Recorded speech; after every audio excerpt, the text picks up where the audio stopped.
تركيبته الحاليه كده زي ما هي له فرص اخرى، بس لازم تقول ما هو النظام. تمام. لانك لما تتكلم عن النظام لازم تتكلم على البلد كله بعموم، وعلى وضع السلطه كله في عموم. هل الجيش جزء من هذا النظام؟ لا، الجيش جزء من الدوله وليس من النظام الحاكم في هذه اللحظه يعني. وهو ده تفرقه مهمه جدا في اعتقادي، ان الحكم بهذه الطريقه الموجوده لم يعد له مستقبل. من اول كان من بدري قوي كان باين انه هيستوريكالي ديد من الناحيه التاريخيه، وبعدين بقى بوليتيكالي بارالايزد، واول امبارح بقى خلص تماما، ما بقاش فيه نفس. في هذه اللحظه انا لا اعتقد انه هذه وزاره ازمه، مع كل احترامي للناس اللي فيها. انا كنت اتصور انك انت في هذه اللحظه اذا كنت بتتكلم جد واذا كنت قادر يبقى انت في هذه اللحظه تاتي باقوى وزاره في مصر، باقوى ما يمكن لمواجهه ازمه. لكن حقيقه انه كل الناس القادرين اعتذروا، سواء من الموجودين، يعني احسن الموجودين عندك في النظام هم اللي اعتذروا مع الاسف الشديد. وبعدين بقي عندك اشياء واضفت اليها اشياء، وانا بعتقد انه كلها مع احترامي لكل القادمين بعتقد انها اضعف من ان تواجه مسؤوليه هذه اللحظه. الدوله موجوده، على الاقل مؤسسات دوله موجوده بما فيها البوليس، لانه لا ينبغي ان حد يظلمه يعني حقيقه يعني. لكن القوه السياسيه الموجهه لهذه الاجهزه ولهذه المؤسسات انا بعتقد انها اصيبت بشلل. مشكله الرئيس مبارك حقيقي يعني. انا مش عاوز اتكلم عن اللي فات، لكن انا اعلم ما اعلمه انه رجل يعاند، وانه الصفه الاساسيه اللي فيه او بين خصال الموجوده فيه انه يعاند. لكن هذه المره هو مره قال له واحد من اقرب اعوانه بيرشح له حد معين، ويقول له يا فندم هذا رجل حاصل على مش عارف ايه ودكتوراه في ايه ودكتوراه في ايه، فبص له وقال له انا عندي دكتوراه في العند. فللاسف مع الاسف الشديد انا كنت اتمنى ان لا يعاند هذه المره بالتحديد، لانه عناده ليس معي وليس مع حزب وليس مع طائفه ولا مع جماعه، لكنه مع التاريخ. مفيش حد يقدر يعاند التاريخ. تعاقبت العصور، لكن باستمرار كان مصر فيها باستمرار بطبيعه الموقع. خلي بالك انك بتتكلم على بلد وادي وسط الصحراء، والامن امنه من الغارات الخارجيه والداخليه موجود.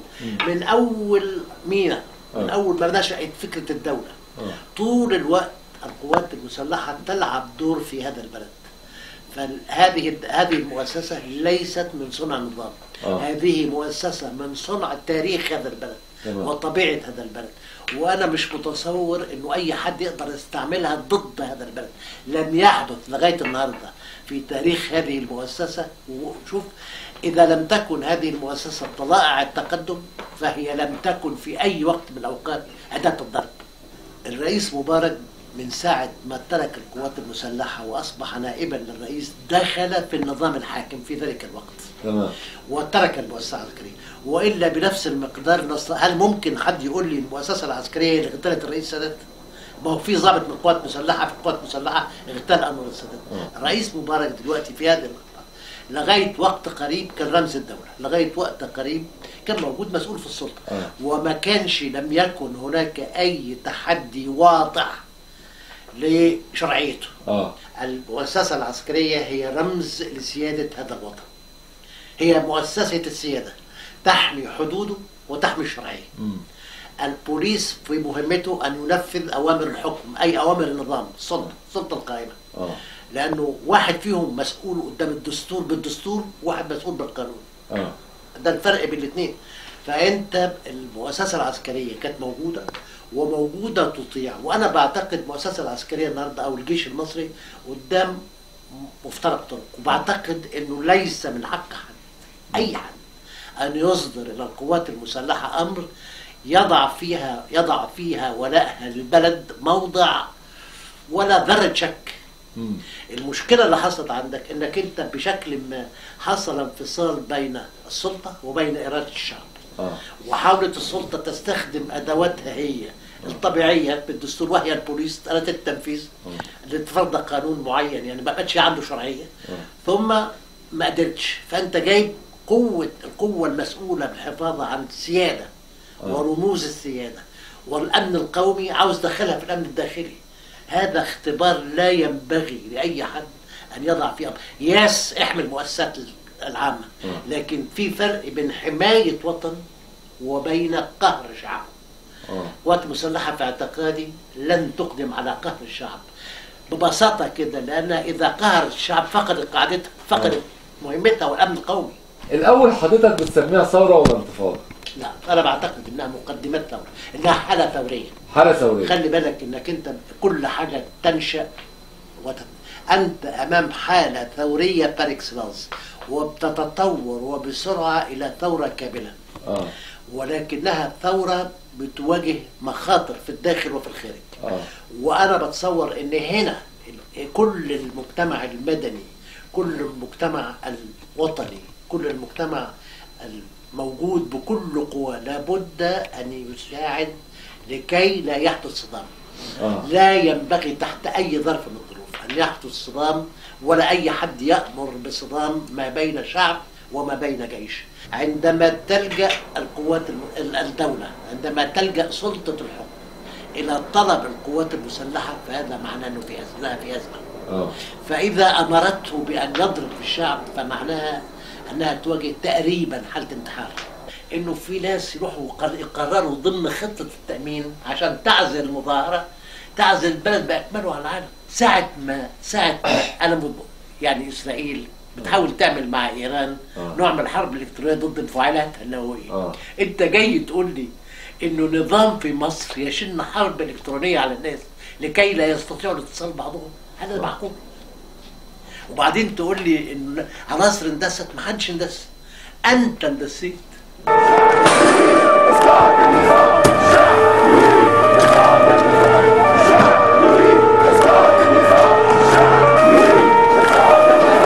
انت تخليت عن قيادة ممكن تبقى سياسية، لكنك تاريخيا انت قلب المنطقة، وجغرافيا انت قلب المنطقة، وهذه المنطقة فيها مصالح حيوية للعالم، ولك أن تبص أسعار البترول حصل فيها إيه؟ البترول النهاردة طلع $100، والمنطقة كلها أسواقها كلها بتقع، والعالم كله متأثر، لأنك أنت قلب هذه المنطقة اللي هي العالم له كله فيها مصالح استراتيجية، مصالح حيوية. ده حاجة. الحاجة الثانية إنك أنت بارتباطاتك بخياراتك السياسية أدخلت الغرب طرفا معك. كيف تقول انتهى عهد الوصاية؟ يا سيدي، في مثل شهير جدا بيقول لك اللي بيحدد النغمة هو من يدفع أجر الزمار، يعني كده صح. لا يتدخل أحد ولا يستطيع أحد أن يتدخل إلا من ثغرة. فإذا فتحت ثغرة فأنت مسؤول قدام التاريخ. هم اوريدي تدخلوا. عاوز أقول لك حاجة، يعني أول امبارح بص كده، شوف أول حاجة إنه ليست هناك قوة عظمى يمكن أن تخدم أو تساعد نظام لم يعد قادرا على مساعدة نفسه. الإشارات واضحة قدامك أن الولايات المتحدة الأمريكية قلقة عليك. غريبة جدا أن يتبدى قلق الولايات المتحدة عليك وأنت لا تشعر بالقلق على نفسك. بتقول لي أمريكا تدخل إزاي؟ يعني أما النهارده بيقولوا حاجة غريبة، بيقولوا إن إحنا لن نقطع المعونة. أدي أول تدخل.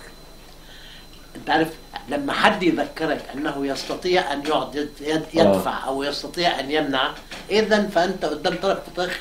هذا رجل في اعتقادي كان لابد قوي بعد مدتين 3 إنه خلاص كفاية بقى. لكن إن إحنا نبقى بيتكلم إن إحنا نقول له والله سيادة الرئيس وبأدب لا داعي للتوريد، فيقول لك خلاص بلاش توريد، أنا داخل. إزاي؟ بعد 30 سنة داخل؟ إزاي يعني؟ بكل احترام، لكن إزاي يعني؟ إزاي ممكن حد إذا لم تكن قد استطعت أن تنفذ ما أردت تنفيذه في 30 سنة هتنفذه إمتى؟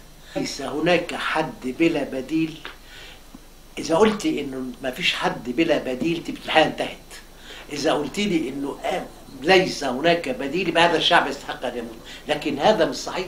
باستمرار روجت لمقولة إما الفوضى وإما الإخوان المسلمين فاختاروا. عاوزين تغيروا الفوضى، أو ما فيش فوضى مع الإخوان المسلمين. وثبت إنه الناس طلعت أول يوم والثاني يوم وحتى هذه اللحظة والإخوان المسلمين قد يكونوا موجودين كطرف من الأطراف، لكنه ليس هناك ما يدعو إلى القلق منهم حتى هذه اللحظة. أنت مع الأسف الشديد بقى إذا بديت تضرب فأنت هتزق الناس من الوطنية إلى الإيمان، هتزق الناس من الوطنية إلى التعصب. طلع شباب جديد، وهذا الشباب الجديد كسر حاجز الخوف، ما هوش الإخوان المسلمين. الذي كسر حاجز الخوف هو شباب من جيل جديد، وهو ده البديع. ده اللي أنا واحد من الناس ما كنتش متصور إنه هشوف في عمري. أنت هذه الأحزاب كلها، أولا هذه الأحزاب كلها ما جاتش بطريقة طبيعية، لم تولد ولادة طبيعية. كل الأحزاب الموجودة في مصر ولدت قيصريا بطلب. لكن القوة اللي بره ثبت أنها أقوى من الأحزاب، والقوة اللي بره ثبت أنه لأول مرة في مصر في اعتقادي بقى ممكن إنشاء أحزاب حقيقية تمثل شيء. الشباب اللي موجود هناك ده ممكن أوي يمثل أقوى حزب في هذا البلد. ما فيش في الدنيا نظام، ما فيش في الدنيا نظام يبقى تصور أنه قوته في إضعاف كل البلد. هامش الحرية اللي كان موجود واللي كان بيدي سيفتي فالف للنظام، انت بديت تضيقه تضيقه تضيقه لغاية ما وصلنا لانتخابات مجلس الشعب. انت ظننت ان الدنيا كلها ادانت لك. هذه القوائم خرجت من الداخلية. يعني ما هياش مش حزب. المجموعة اللي كانت موجودة في الحكم أنا أخشى أنها نظرت إلى مصالحها ولم تنظر إلى خدمة عامة. وكل الهجمات اللي حصلت كردة فعل ولم يبدأ حد بحاجة. كل الهجمات اللي حصلت واحد كانت متجهة كلها إلى مقر الحزب الوطني، وبالدرجة الثانية للبوليس، لأن هو البوليس اللي استعمل كهدافة دي الدفاع من غير لزوم. إذا أنت قدام حاجة لابد تدرس. كانت أنا بقى زي ما أنا بقى كاتب، أنا كنت متصور والله العظيم لما أروح هيتكلم قلت هيتكلم يعمل حاجة مهمة يعني. لكن أنا لم أتصور إنك سوف نواصل. توصل إيه؟ هل هناك الآن فرصة للخروج الآمن؟ كل خروج هيبقى. أنا بعتقد إنه وبيني وبينك يعني أنا لا أعتقد إنه ينبغي أن يتعرض لأي شيء يمس كرامته حقيقة يعني. شوف إيه كيفما كان هذا الرجل ل 30 سنة كان موجود، وهو كان هو اللي أنا واقف له واللي غيري واقف له، وهو اللي كان هذا الجيش بيؤدي له السلام. وأنا بعتقد إنه ينبغي أن يعامل باحترام بصرف النظر عن أي حاجة تانية. ولو أنا يعني أنا كان نفسي إن هو يقول بالنسبة له هو انتهى الموضوع وهو باقي للمرحلة الانتقالية.